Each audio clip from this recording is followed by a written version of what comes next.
I'm going to be moving quite quickly because we want to make sure this doesn't overrun. But what we're going to cover today, because we're online, we've mixed it up a little bit. So we will cover the required business of the AGM, which is of course exciting. But for this year, we've also got a few new features, including hearing from some of you about your experiences of lockdown so far, and also how you see the next 6 to 12 months playing out. Thank you to those who responded to us. I hope you have come equipped with your drinks. I have got my drink. I've got a small glass of port and snacks. I had to raid the children's drawer. I found some raisins. So I've got my snacks ready.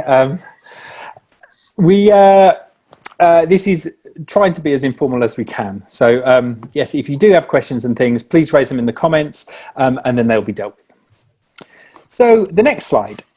Last year we met in June at the beautiful Cannizzaro House, and I reported to you on our work around our 5 C's: connecting, celebrating, championing, complying, and community. All of those apply even more during the difficult times we've all experienced in the last 10 weeks. So firstly, a bit of our formal AGM business. I'm now going to ask you formally to approve the minutes of last year. While we're scrolling through, I can confirm that there were no action points that we need to approve. So these minutes are an accurate record of the meeting.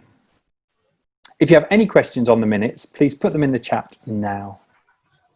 So to approve the minutes, we have a proposer, which is Nick Samuel, and a seconder, Nick Frank. We feel Nicks have a lot of integrity, so we'll use them. Any comments on the chat at all, Caroline, so far? No. No. So can I ask you now that you use the reaction button to give a show of hands to approve the minutes?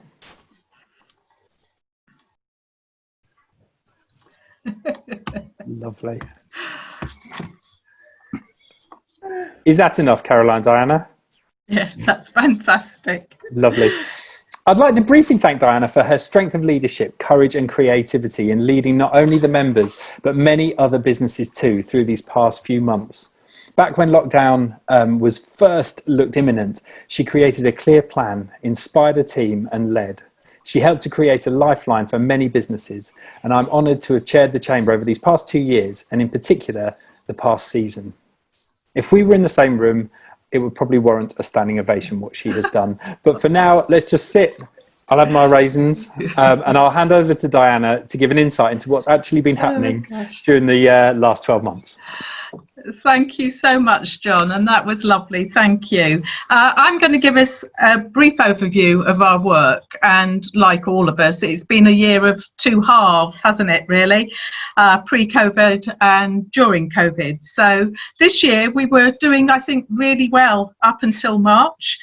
We had the Merton Business Leaders Forum, which we run in partnership with Morrison's Solicitors and Love Wimbledon, and that brings together the largest employers in the borough to discuss topical issues such as recruitment challenges and parking and transport and those sorts of things. We also launched our Climate Action Group, sponsored by Centre Court Shopping, to drive forward actions around the climate emergency and with reference to the Council's cross-party endorsed Climate Action Plan.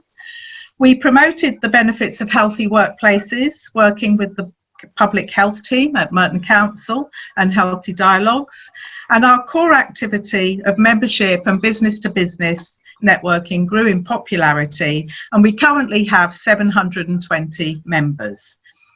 And then the Merton Best Business Awards. Well, the 2019 awards held last September at the All England were amazing, and we were set to run another fantastic awards this year. We had the total rollout plan ready in January. What a lifetime ago that seems. Then we came to March and the arrival of lockdown, and all our lives and the way we do business changed almost overnight. So how have we responded to that, and what have we been doing in the second half of the year, which is actually only 10 weeks long? Well, we quickly worked out that we needed to have an online presence and a way of engaging with our members. So we initiated our reach out and connect sessions very early on. So far, we have held 11 Zoom meetings with almost 300 participants attending, and we know from feedback that these have really helped you to connect and collaborate. We will continue to do these online Zoom meetings for the foreseeable future, and we are pleased to be working with Merton Council on the forward plan for them.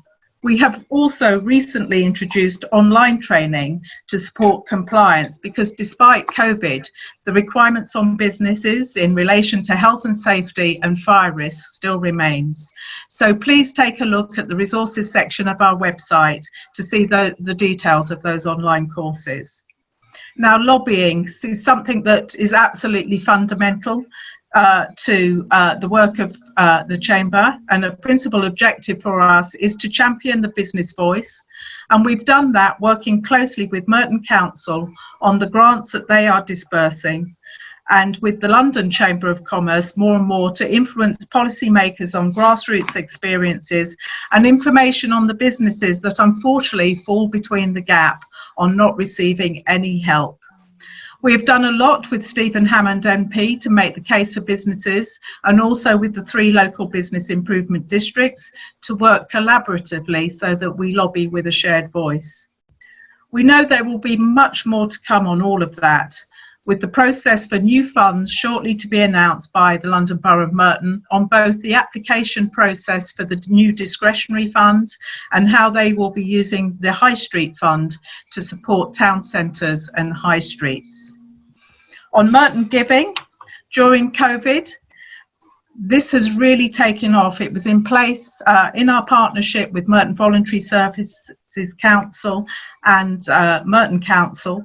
And we quickly set up the Merton Coronavirus Merton Giving Fund, which stands at £150,000, which includes £20,000 from the business community, which has been raised, and which has now been matched with support from the Wimbledon Foundation and Clarion Estates, as well as additional funding coming in from Merton Council and Moat Housing.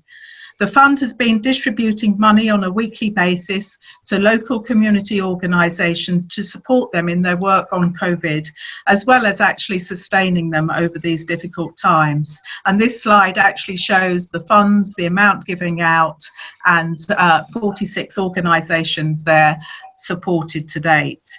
I'd also like to thank businesses for their financial support, and to those who took part in the 2.6 challenge. You'll remember that was the replacement for the London Marathon, and the money's raised, and you can see there a number of us that took part, and particularly at the forefront there, Ivor from AFC Wimbledon, who during the day ended up shaving his head and raised goodness knows how much money. So that was absolutely fantastic.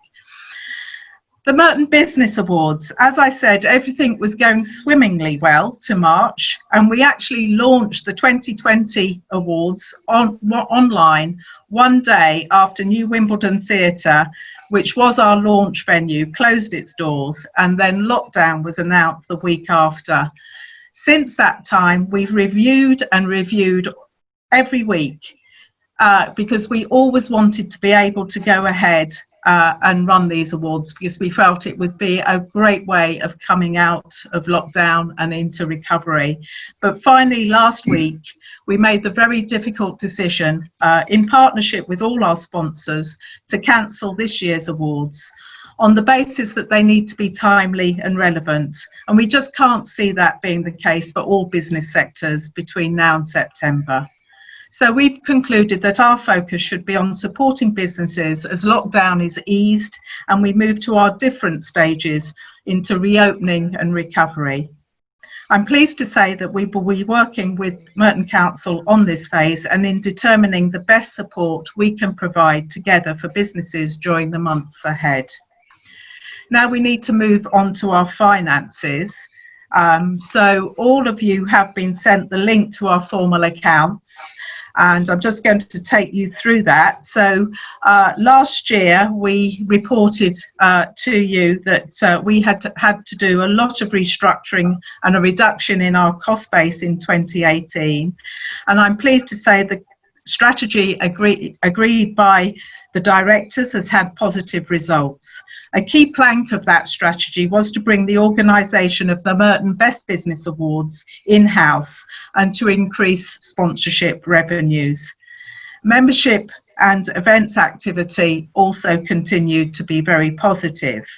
As we moved into the 2019-20 financial year, we entered a new agreement with the Willow Lane Business Improvement District to welcome 127 new members, and we also secured 5 years income for Merton Giving, our charitable partnership with Merton Voluntary Services Council and Merton Council.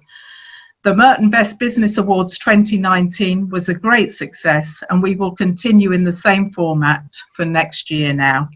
We continue to serve the business community and launch new and relevant services. So now we need to just look at the figures of our accounts. So I'm sorry that is quite small, but I'm told it is readable. I personally can't read it, but our income was just 169,000, which was down from 248,000 in the year before. But the big change was that we ended the year with a small surplus of 7,817, which was a massive step change because of that restructuring and reduction in cost base on the year before. So I'd like to say thank you to our director, Nick Frank, as well as Jonathan Askew from Hartley Fowler and Paul Seaman from Barclays Bank for their contribution to our finance committee and working with myself and Bernadette, our finance manager. I can confirm we have very robust financial controls and management, which is important as we made the decision last year to move from audited to management accounts. So if any of you have any questions on the accounts, can I please ask you to put that in the chat section because we are going to move to approval. So I can't see anything coming up. So I hope that's clear. So we have a proposer, Janet Borrow, and a seconder, Naomi Martin. So if I can now ask if you are happy to approve the accounts, if you click on the reactions like you did before, and we'll see all those hands coming up. I've got a thumbs up there from John. So if everyone could just do that, please. Click on the reactions down at the bottom right of your screen, or if you're on an iPad, iPhone, there's on the 3 dots. So I think they're coming up. All right, that's lovely. Thank you. We'll take that as approved. Now, in the past, we've always had a resolution about appointing our auditors and accountants. And as I've just said, they are Hartley Fowler. However, as directors made the decision not to have audited accounts this year, our resolution today is to seek your approval to remove this resolution as it is no longer applicable. There's the formal words of an AGM, folks. So please can I ask you just to click on the reactions to remove that resolution that we approve Hartley Fowler as our auditors. And we have a proposer for that as Delrose Earl and Charles Hilton Potts as the seconder. So can I please ask that you do that reactions? That would be lovely. Okay, so I think that is captured. Thank you. So that's 2 more formal items of the AGM concluded. So I'm now going to pass back to John. Hello everyone, I've got some good news. We are 20 minutes ahead of Diana's schedule already. I'm going to carry on with the membership area, which is the core of what we do as a chamber, and just a couple of points. Firstly, because of the COVID pandemic, our directors have agreed not to ask you to approve an annual increase of membership subscriptions. So I can confirm membership rates will be held at the current level for the next 12 months, and that we offer monthly direct debits to make our membership very affordable. For info, the membership rates are 160, 370 and 790 per annum, all plus VAT. Second, and I'm looking forward to this bit, we'd like to welcome new members over the year and also make some recognition to a number of members for the longevity of their membership and their support. So firstly, to our 2 patron members, Hartley Fowler Chartered Accountants and Morrison's Solicitors. Second, I guess we would all clap there, wouldn't we? But that's a bit hard muted. Second, to businesses that have joined us this year. That's 127 businesses from Willow Lane Estate, 14 new Love Wimbledon businesses, 13 from the Southwest Business Area, and 26 new members as listed here. Give you a minute to glance down them.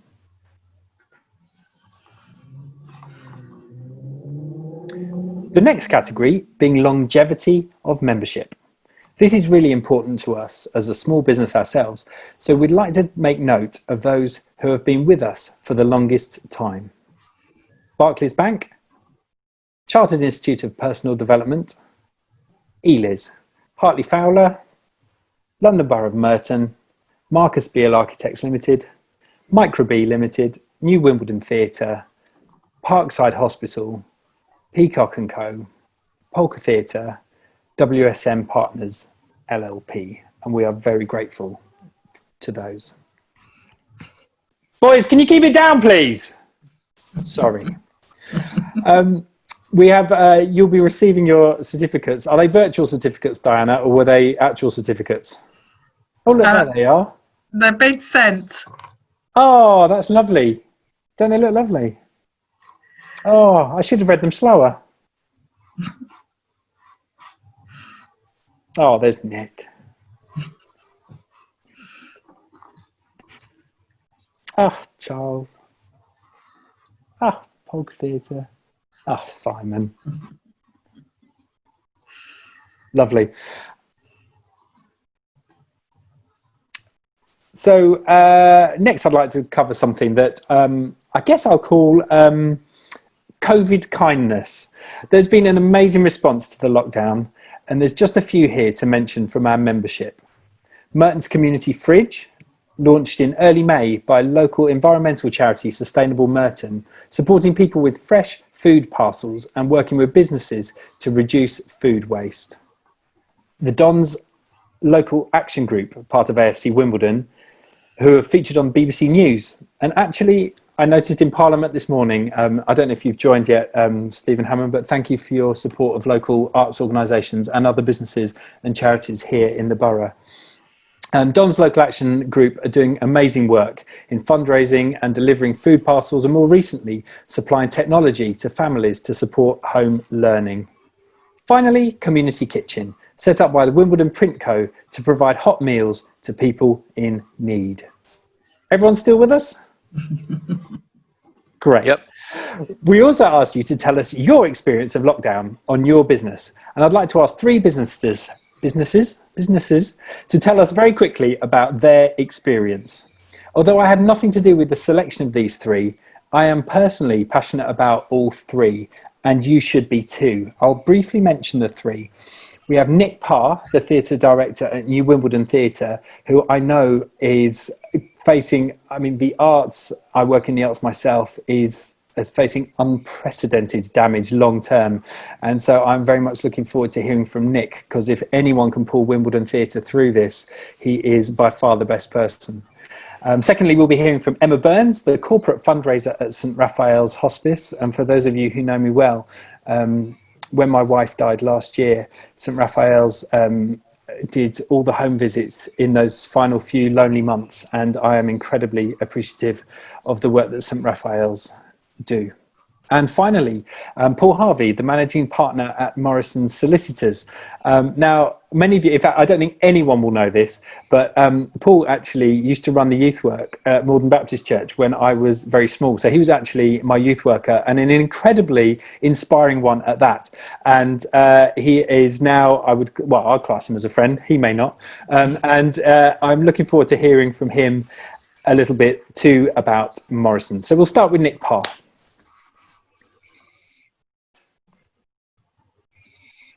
So Nick, you just need to unmute yourself if you can. Where's he gone? There we go. Can you hear me now? Yeah. Sorry, I'm having a technology problem at this end. ATG, who are our parent company, have blocked Zoom videos on our laptops and not told us. So that's why my camera isn't working. So anyway, good evening, everyone. Thank you very much for those kind words, John. It's much appreciated. As I mentioned, New Wimbledon Theatre is part of ATG. ATG is the world's biggest operator of theatres. We've got about 50 theatres across the UK, about 14 in the West End. New Wimbledon Theatre itself is 110 years old, and like every theatre in the UK, we closed our doors, as Diana said, on the 16th of March this year, just a week before lockdown. We have theatres in the US, they're shut. We have theatres in Germany, they're shut as well. And currently, we've formally announced all shows up until the 2nd of August have been cancelled. What's happening, though, in our industry is that there is a huge nervousness about the future of our sector, and more shows that we had scheduled in the autumn. We had a fantastic autumn scheduled for 2020. Half of those shows now have moved to 2021, and more are going to move as well. So even if the government allows us to open the theatre, we may not be able to, because we won't have any shows to put on. We currently hope that we will open in September, but I think if I'm being realistic, it could well be November, and probably worst case scenario, December, an opening for Panto.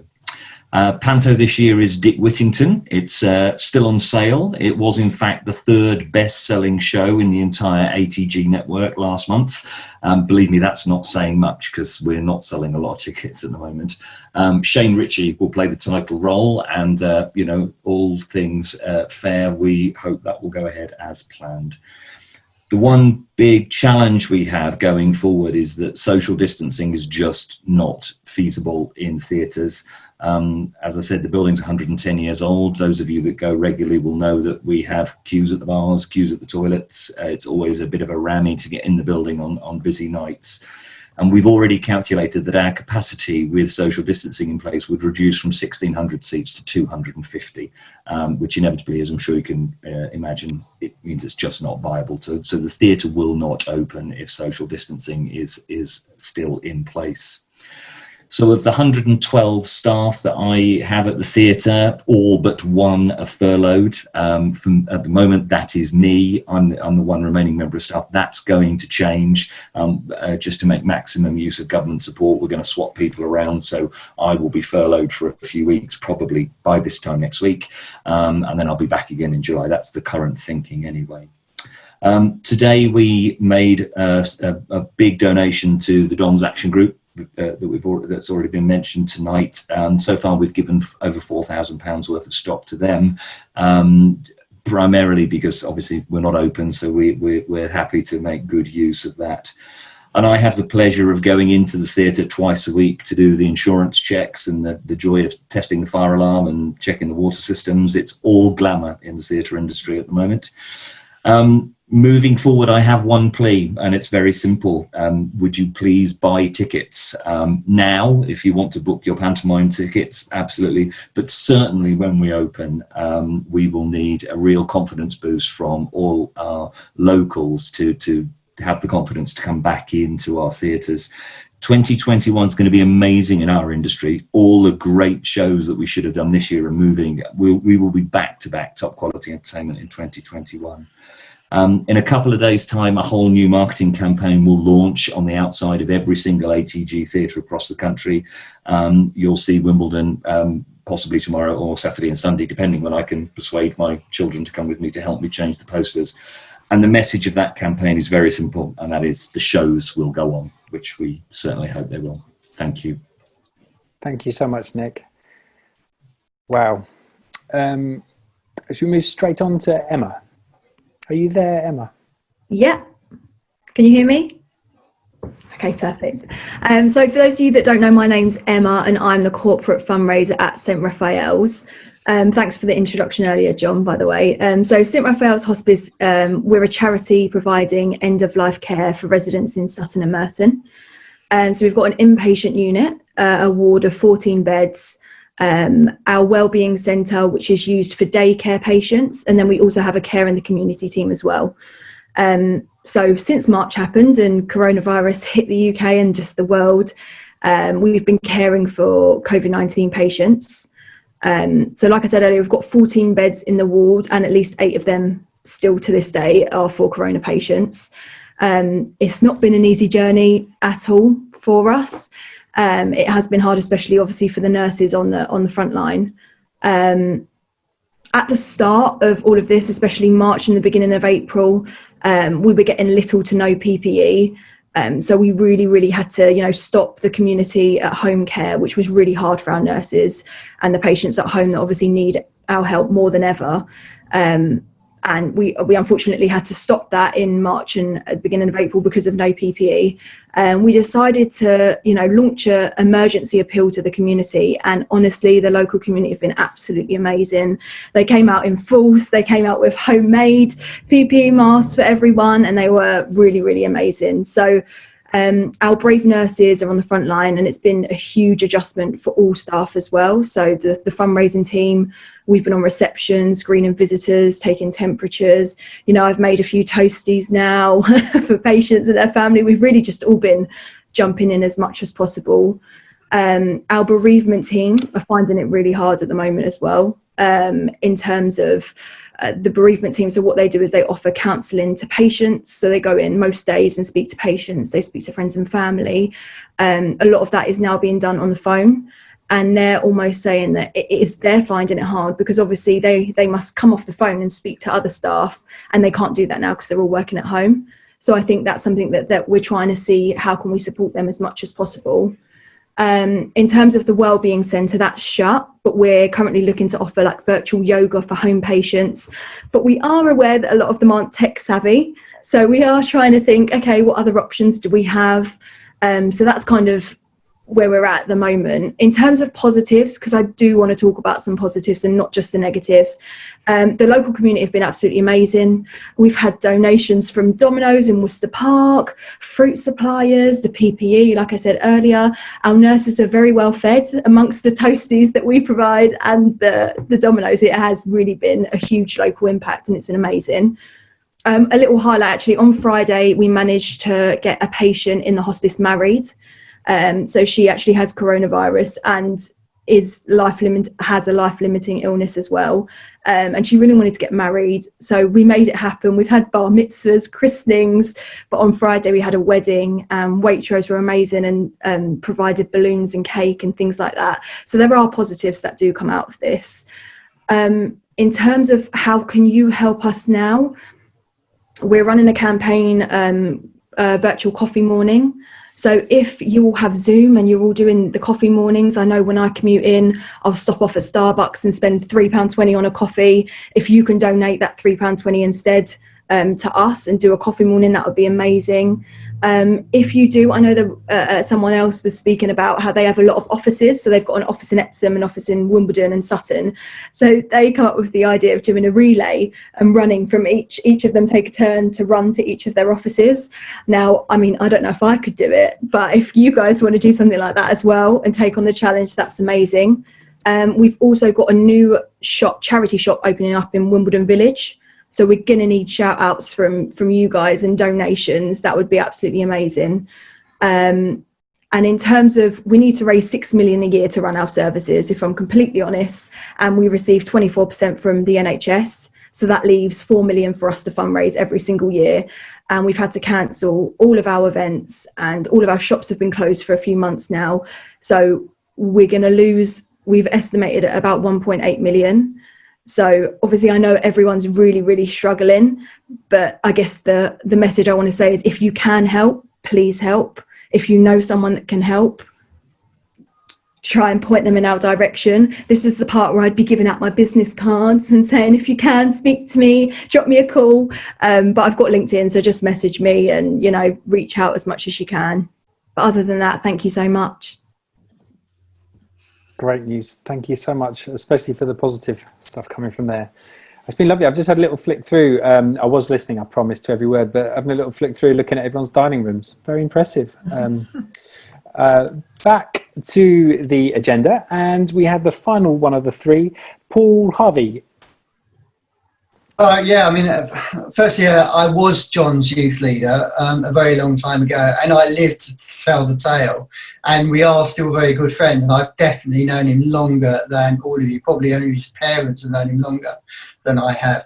And thanks, John, for the opportunity just to share a bit. And I find it very humbling following on from both Nick and Emma, because the challenges that they faced are so immense, and frankly, maybe pales into insignificance some of the sort of challenges that we faced. I think one of the highlights, if you can call it a highlight, has over the last few weeks has been the Business Leaders Forum. And Nick and Lynette from Polka have rocked up to that every single time. And I think if ever they'd had an excuse to hide away, then this would have been it, but they haven't. They've come forward and shared what they're going through, and hopefully have felt the support from the rest of the business leaders. And I'm very conscious that all of us will have very, very different experiences over the last 10 weeks. We are a full service firm of solicitors based in 9 offices over Surrey, South West London, and now Hampshire. And therefore we offer a very wide range of services with different specialisms, and the experience of different parts of the business have been very different. So our employment team, inevitably, our private client team, which deals with will writing, powers of attorney, and dare I say probate, have been very busy as well. They've had to be very creative in how they've got documents signed, including sort of delivering documents to front doors and then withdrawing a safe distance while they're being signed, or watching documents signed through front room windows. I'm very surprised at how well our team have adapted to working from home. In fact, probably too well. I think that I'm going to find it very, very difficult to persuade them ever to come back to any of our offices. There was a bit of scurrying around initially, buying additional laptops and soft phones and all sorts of bits and pieces, but it's worked very well for us, and they've settled down very quickly. I think it's been a challenge, like many of you have experienced, we both for ourselves and for our clients, in advising on and getting to grips with the various government announcements. And I know that the Chamber and Love Wimbledon have done brilliant work in the way that they've supported local businesses through those times, as we've sought to support our clients and sought to get to grips with it ourselves. So things like the furlough scheme, which sort of has come out piecemeal, and often announcements taken some time after that before the guidance has been issued. And I think we've all found it difficult getting to terms with that. And now, of course, social distancing in offices. I'm told that our Red Hill office looks like a gyratory system, and that you need a sat-nav system to find the photocopier, because it's so difficult to find your way around. I'm sure we're going to have to get used to very different ways of working going forward. For me, I think the challenge going forward, and I'm sure it'll be true of all of us, is how we maintain that sort of affirming and protecting our culture. We're very proud within the firm of our very collegiate, supportive team approach to everything that we do. And how do you do that with a team that's scattered all over the place? I mean, I've got support staff working in Cornwall, in Wales, in Glasgow, supporting people in Surrey and London, all over the place. So how do you manage to maintain that sort of team focus? And I'm sure you've all faced that challenge. We've done all of the usual stuff like Zoom quizzes and beers and coffee mornings. I've done videos to the team every couple of weeks, including my own rendition of Vera Lynn's We'll Meet Again, Don't Know Where, Don't Know When, which actually went down quite well. We did surveys of some of our staff, asking them whether they need any equipment. And when I got a reply saying they needed more Post-it notes, I thought we're probably on the right track if that's all they were sort of lacking. But so sort of keeping our staff motivated and smiling has been a real challenge, I think, because obviously I think the ones that have suffered the most have been those that have got young children at home, where they're trying to do their professional work and home tutor and look after. We saw and John, I know, has really struggled with that. I think he gave his Ofsted accreditation of hopeless on his front window recently, but he's tried really hard. So yeah, really applaud all of those that have, and try to support our staff through that and be understanding. And great work by our HR team through that. We're beginning to think about the future. I think inevitably greater flexibility, less face-to-face, less travel, which I don't think any of us will probably miss, but wanting to ensure that we can continue to provide our services in the way that our clients want them delivered and the service they want delivered with the same supportive, friendly approach, I think will be a challenge going forward. But yeah, so it's not been as horrendous an experience as some others. I appreciate that. And I'm very understanding of those for whom it's been a really difficult time. And for us, it has been challenging and lots of lessons learned. And I think plotting our way through the future is challenging as well. But hopefully we've got the team in place to do that. Brilliant. Thank you so much, all three of you. And Paul, thanks for helping us get back in time with our schedule. I'm just going to talk very quickly about the directors. So during this year, our directors were as follows: Janet Borrow, who is here, Delrose Earl, Nick Frank, Naomi Martin, myself, John Merriman, Nick Samuel, and then James McGinley is co-opted from London Borough of Merton. Oh, there we all are, smiling.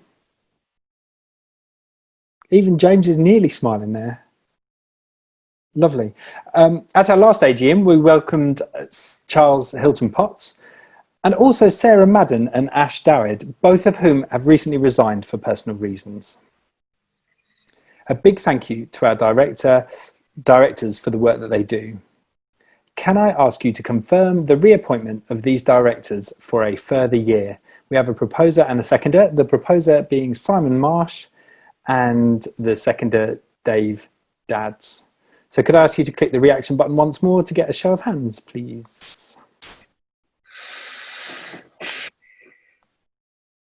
Lovely. And also, we would like your approval to appoint a new director today, Delia Porter from Business Clan. Delia, would you be able to say a few words about yourself? Yeah, sure. Well, firstly, it's an honour to be invited to join the board. Thank you very much. For those of you who don't know me, I thought I'd give you a very quick intro. I've got an engineering degree from Bristol, and I started my career in the world of business intelligence, and in 1997 I started my first business. In 2014 I founded Business Clan, and one of the things that we do there is to champion flexible working, which is very lucky given the current situation because it's meant that we've been able to adapt really quickly. At Business Clan we help support lots of the local businesses across South West London, and I think we've worked with over 200 businesses in the last 6 years.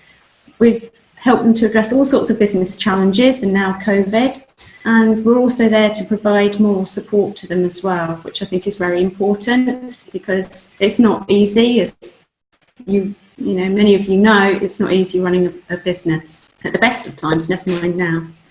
I'd like to say that I'm looking forward to working with the board. I'm sure it will be good fun working with Diana and the team and the board to support the members of the chamber and also the local community. So thank you very much for inviting me to join the board, and we look forward to working. I look forward to working with you all. Thank you. So much, back to John. Thank you. So we've got a proposer, Nick Samuel, and a seconder, Naomi Martin. Just double check. Yes, I did see Naomi. She fell asleep in her chair the other day. I'm just double checking she was still awake because that wouldn't count, would it? So we have a proposer and a seconder. It's lovely having people on mute. And can we do our reaction again just to show of approval of that, please? Lovely. Caroline, is that okay? We got enough there? That's fine. Well, that's great news. So Delia, welcome. So what happens next then? So here at the Chamber, We can't wait to get back to some networking events to hold the Business Awards in 2021. But we wanted to hear from a few businesses about the short-term picture moving forwards. So I'm actually selfishly going to kick off because I never really speak about my business. So I'll start. I've actually found that I've actually benefited from the headspace of having time away from the business day to day. I don't know how many of you have felt the same, but sometimes a change of scenery and a slower pace means that we think of things slightly differently. And uniquely, I have two businesses, one well-established, Crown Lane Studio, and one that was meant to open on April the 1st, Metronome, which is a coffee and event space at the front of the studios in Morden Town Centre. So it's given me a chance to reshape Crown Lane and to fine-tune Metronome. At Crown Lane, we've followed advice from the government, but also industry-specific help, because just for one of, we've got about 20 different areas, but one example is singing. Projecting the voice, which happens in studios, is a huge problem for spreading and the transmission of COVID. So we've had to bring in particular policies and strategies for meaning that our rooms remain hygienic for the users of the studio rooms, especially when singing is concerned. So that's, for example, extra sanitization of all of the microphones and all of the surfaces. But as I said, there's 19 other things that we are doing specific to the studio. We plan to open in the next 2 weeks, but financially, as you heard from Nick, the whole of the arts and performance world is in a real dire situation. And similar to Nick, it's all very well us opening a studio, but without people in a position to record anymore, and without performance venues requiring bands to be rehearsing, it's all very well being open. So we will need the whole industry, in a similar way to Nick, we need the whole industry to be back for us to be back. And the second business is Metronome. So we will be opening as a takeaway at the end of this month. And like many people, we've postponed all our evening schedule of events, and we will only open for events when we know it's completely safe to do so. So I'll hand over now to a wonderful lady, Karen Tor from Darling Magazine, who I've actually been the centre pullout of once. And we will hear plans from her for the short term. You need to unmute yourself, Karine. Sorry. Yeah, that's it. Go ahead. Oh, I'm unmuted. Thank you, Diana. Unmuzzled. Thank you so much, and thanks for the opportunity, and hello, everyone. I just jotted down a few thoughts just to kind of get my mind straight, and I've called it Hoping for the Best and Preparing for the Worst. So I'm Karine Tor from Darling Magazine, which I started 11 years ago, basically on a wing and a prayer, 2009. They said print was dead. They said communities didn't matter in this brave new global world. And they said women had better things to do. We hoped for the best, prepared for the worst, and succeeded because we believed that connection mattered more than consumption. Service isn't just a smile. The examples set by courageous women in all walks of life mattered more than all the glamour that celebrity could buy. Lockdown's been hard on us, hard on our clients. But if one good thing has come of it, it's reminded us of why we do what we all do. I think we've had lots of time to ponder that.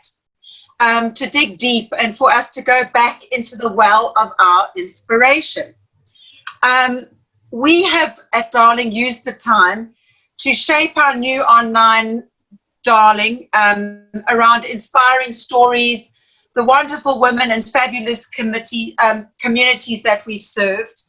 What are we doing to prepare for post-lockdown? Well, in the last 3 months, we've been very much connecting with our clients, supporting them on online, developing our social media, doing all the stuff we can do at home, actually not racing around to millions of events, which has been actually quite a relief in some ways, but missing everyone so much in other ways. We've been giving our advertisers a platform to basically make themselves more visible. And we think that visibility now more than ever has become the paramount thing as we go into post-lockdown. But I think that new ways of working, we've got to watch our tone, and our approach has to be different. We're going to have to adapt the way we communicate, because some people have had it really rough, and we have to be very sensitive to that new situation. Some businesses have really suffered. We've got some really good back to business rates. For example, our online starts at £55, our print mags, we've got ads starting from £75. So we're trying to really give people the chance to come in and sort of put themselves out there again with their scarce resources. So we're putting our toes back into the economy waters, and I think it's going to be a brave new world to come. So fingers crossed, here's hoping. Thank you very much. Thank you so much, Karine. And if Helen can take a break between her busy busking schedule outside Wimbledon Station. Helen. Thank you, John. Yeah, I'm missing my ukulele, I feel, but thanks for the opportunity of actually putting some makeup on and doing my hair for the first time in a little while, and putting on my Zoom suit. Wonder how many people out there are wearing Zoom suits as well. For those of us that don't know, Love Wimbledon is the business improvement district for the town centre of Wimbledon. We have spent 8 years encouraging people to visit Wimbledon and helping businesses to grow, and throwing events that hopefully have improved the footfall of the town centre. However, COVID is obviously the antithesis of this, and so we've been extraordinarily busy behind the scenes supporting our businesses through this dilemma as they move from crisis into pre-recovery. As we now move gradually into recovery, hopefully, and then hopefully into growth, we are trying to gauge and understand what consumer confidence is going to look like, and how we can rebuild that.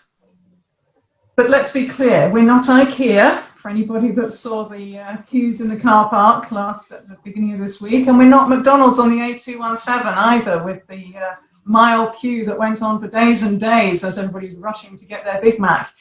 But we do have some questions, and we need to understand, is there pent-up demand? Are people absolutely desperate to get back out there and stop in Ely's and get their clothes? Are people very nervous about coming into town, or is everyone actually just desperate to get out and have a glass of wine with their friends and meet up with people? Helping to manage the public realm has been an absolute key responsibility, and that is where we are leading in Wimbledon at the moment.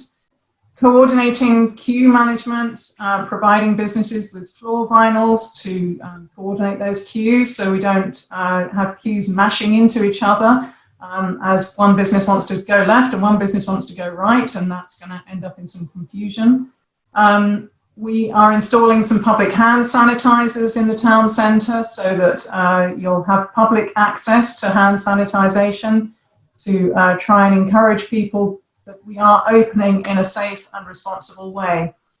We have been undertaking a very strong and very busy coordination role with regards to signposting businesses to business support, and as Diana alluded to earlier, we've been part of the Reach Out and Connect series, but also just trying to help businesses understand the raft of business guidance that's come out, and the numerous notifications I get in my email box every day, every time gov.uk publishes a new piece of guidance. It is extraordinary trying to wade our way through all of that. We've also been, again, along with Merton Chamber of Commerce, lobbying for businesses that have fallen through that government support. There's quite a lot out there that are plus 51k in their rateable value, that don't have a relationship with business rates because they are subletting, etc. So there are a lot of businesses out there that are going to need your support when we open up. Positively, the town centre is dressed. We have beautiful hanging baskets and floral displays, courtesy of the All England Club. Fortunately, they were booked before they decided to cancel Wimbledon, so they were still on their way to us. And we've had 2 terrific floral displays given to us that were actually scheduled to be on court number 1. So you'll find one of those on the station forecourt and another one on the piazza. So we're very grateful to the All England Club for those. We've put our lamp-post banners up, and we're driving through our Love Local campaign, which is going to hopefully feed the appetite that I think has been generated over the last 8 or 9 weeks, and that sensitivity to supporting local. And we really would encourage you to support your local businesses when you get out there. There have been some amazing community stories that have developed over the past few weeks. Businesses that have stayed open, that have given donations to the local food bank and the COVID support groups and the local Don's Action groups, etc., etc. And it has been extraordinarily heartening to see that. My last piece of news is that we start our monthly market this weekend. So all your favourite stalls, food stalls are back. We are COVID aware, so it is a very small market. There's just 7 stalls.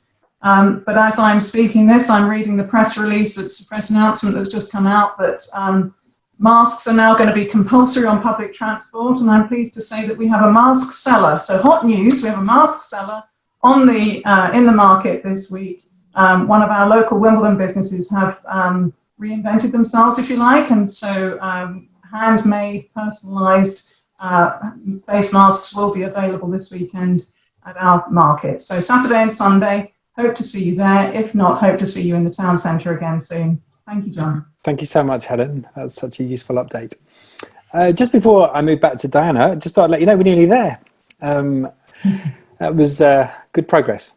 I'd like to thank at this point, just briefly, the councillors, officers, staff and directors for Merton Council who have joined us today. And I hope hearing some of these samples of the businesses that are represented here will help shape the decisions in the council chamber going forward as well. They've been personal stories and ones that do, I'm sure those of you that haven't been able to speak today, they will reflect some of that. And we will have a little chance to chat at the end. Anyway, handing over now to Diana. Thank you, John. And you'll be pleased to hear that we have completed the formal business of the AGM. So we can now open up to you, either for any questions or any comments, any concerns that you'd like to put forward. So I'll just open up there and see if there are any takers. If you just unmute your mic if you want to speak, and then you'll pop up, if you see what I mean. So does anyone have any questions or anything that they'd like to add? Go on, Corrine. I just wanted to say many congratulations to Delia for being appointed to the board. I'm so happy to see another woman, and poor Janet needs an ally. It's very male-weighted, as marvellous as they are, but it's really good to see that. Thank you.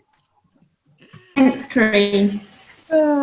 Thank you, Corrine. And actually, it's interesting because I'm going to say thank you to my staff team, Caroline particularly, for hosting this session and doing all the PowerPoints and her work on this. And also Jenny, Bernadette and Linda. They're all female. So, yeah, a piece of female empowerment there too, Corrine. But let's get back to you guys then. Who else would like to say anything or contribute? Come on, we've got a few minutes. Or if you just want to say what's happening in your business, you know, like we do the live speech. Right, I can hear someone. Sarah Austin. Sarah. A few things. First of all, an observation. Thank you very much. I think it's been really useful to hear your insights and also to hear everyone's different experiences of the last few weeks. So thank you very much indeed. One observation I would make is about your decision about the Merton Chamber Awards. I do totally understand the decision behind it, although it is disappointing. And I guess perhaps something I would ask the Chamber to consider is that, you know, with the emphasis on COVID kindness and celebrating community champions, we've seen the most amazing initiatives in the last few weeks. People who have really stepped up, who, you know, whether it's some of the key workers, some of the businesses, and perhaps it's a chance to celebrate other people in the community over and above just the usual business, criteria. So perhaps is it an opportunity to show the lead in terms of celebrating other people within our community and to have an alternative awards opportunity?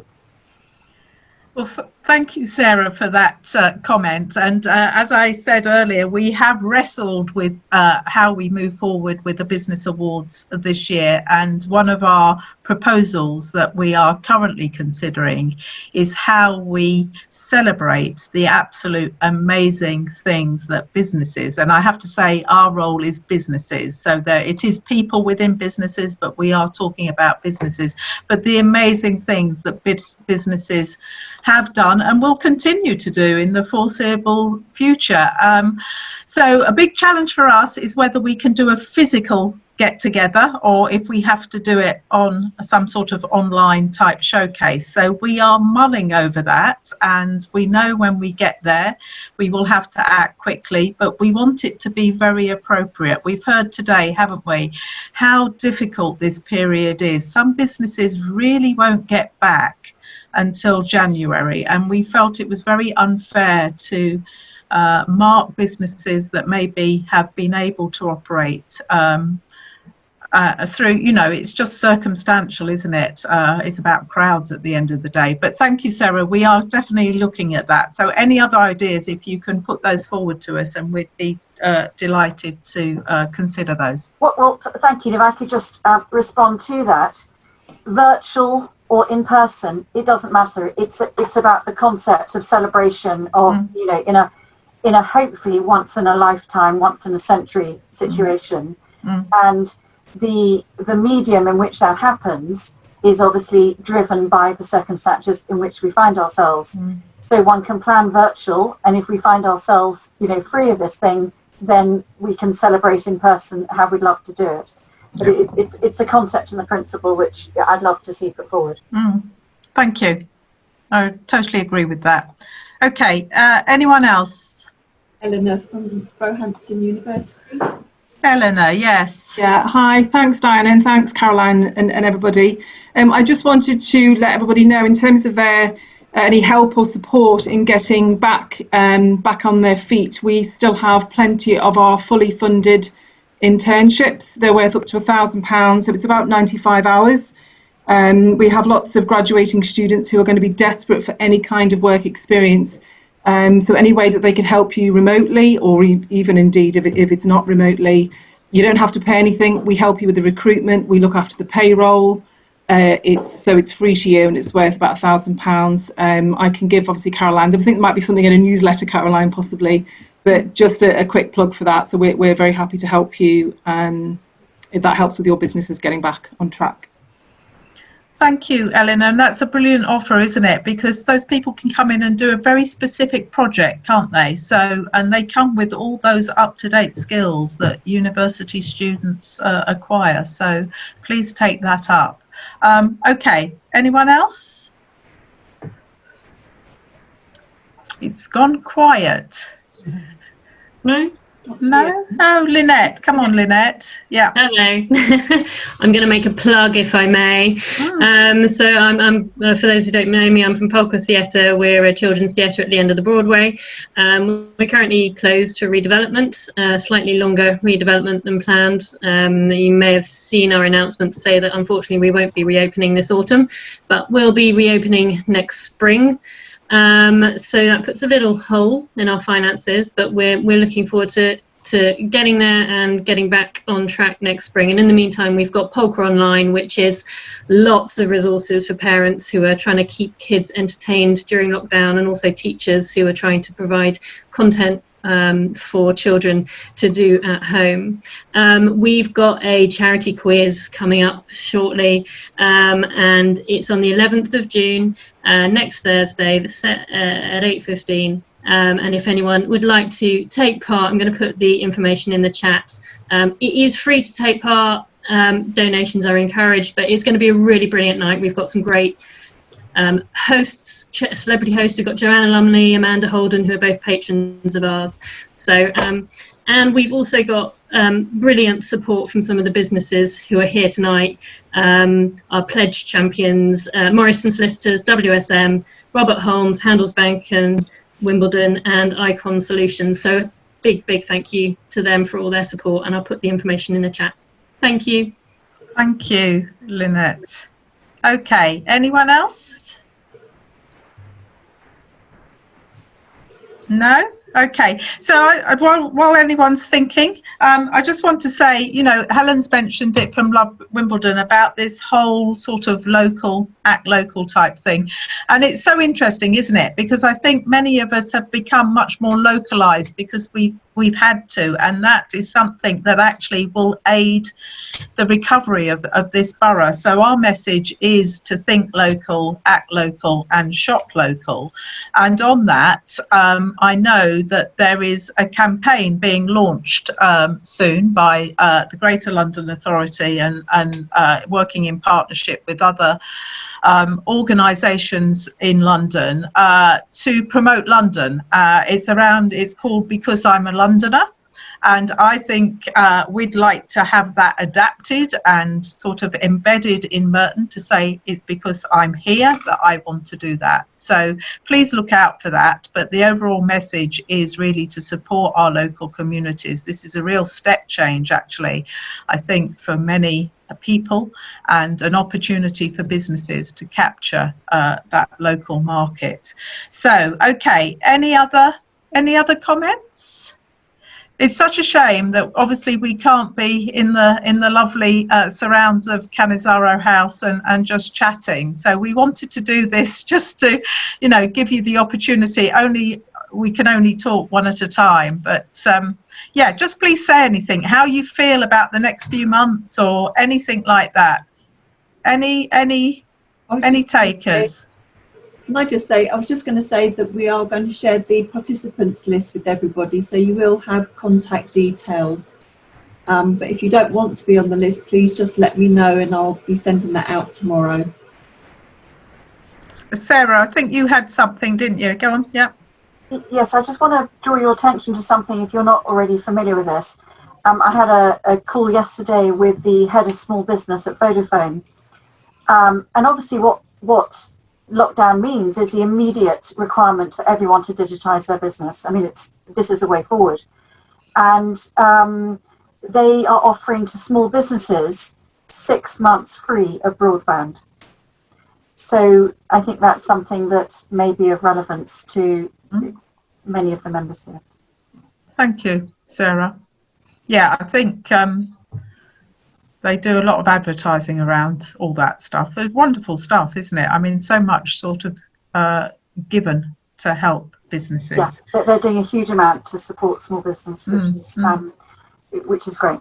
Yeah, thank you. Okay, anyone else? Right, okay. Well, I'm going to hand back to John just to wrap us up. But before I do that, I'm going to do my personal thanks now, because I'd like to thank, as I said, Caroline for her work on this and everything else that you do, Caroline, and Jenny and Bernadette and Linda. I think we're a fantastic team. Also to John and all the directors. Also to all of you as our members, our business award sponsors, working with Merton Council and the business improvement districts. And, you know, for me, it's a real pleasure to work with all of you. And, you know, we are all about Merton. We are in this together. And I hope that by our collaboration, we can really help to get this borough through this to whatever the new norm is. And on that point, I'll hand over to John to say something to wrap us up. And then we can all go and have our drinks and our suppers and everything else. John. Just thank you so much, everybody. And immediately, let's, if you do want to say anything else, this is the formal AGM is all over, done. We would now be heading out onto the terrace at Canizaro, which I'm missing very much this year. So if you'd like to stay around at all, then please do. If not, thank you so much for joining us. Yeah, and I'll just thank you, John. I'll just say, you know, if anyone wants to hang around afterwards, if you all choose to leave, that's fine, and we can close the meeting. But sometimes people want to sort of just hang on and have a little chat. So I will certainly be here if anyone would like to do that. So on that point, yeah, we'll formally close the meeting. I hope it's the one and only, in not a particularly positive way, but we've got through it. We wanted to do it like this because otherwise, because we have this rule that we have to do each AGM within 15 months of the last, we would actually have to do an AGM in like September and I don't know when, next May, which is quite frequent. So that's why we chose to do it like this. So thank you for all your support for that, coming to this, helping us to be quorate online and getting us through the business of the AGM, and we look forward to working with every one of you in the months ahead. Thank you all. Take care. Thank you. Shall we do a group wave? Group wave, and someone's doing a photo at this point. I don't know who, but someone is. Okay, so if you want to now leave the meeting, yeah, that's great. And if anyone wants to stay and have a little chat, then a few of us will be around to do that.